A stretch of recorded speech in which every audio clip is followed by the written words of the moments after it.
hem fet el tancament pressupostari de l'exercici 2019, ha donat un saldo positiu, cosa que ja comptàvem, i sabem que aquest saldo positiu importa 345.000 euros amb un remanent de tesoreria de 284.000 euros, números redons.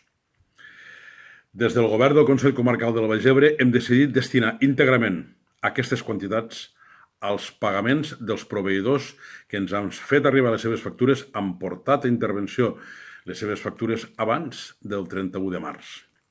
Aquesta mesura l'he posat en coneixement de la Junta de Portaveus, que és aquell òrgan on no tan sols estem els representants dels partits de govern, sinó també hi ha representants dels partits de l'oposició. Tota l'oposició està representada i tots ells han mostrat un sentit favorable a aquesta mesura.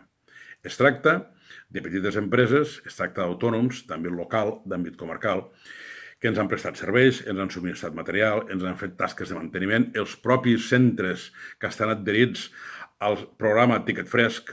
És a dir, es tracta d'autònoms o de petites empreses que en aquests moments, i conseqüència de les mesures decretades per l'estat d'alarma derivades del Covid-19, estan o bé en atur o bé els ha caigut en picat la seva facturació. Amb aquesta decisió de pagament immediat dels seus serveis, de les seves tasques prestades, pretenem, des del Consell Comarcal, ajudar a superar, en la mesura de lo possible, el quebrantament econòmic que els hi deriva com a conseqüència dels efectes d'aquesta pandèmia. I bé, res més. Recordar-vos que continuem confinats, que ens hem de quedar a casa. Jo em quedo a casa.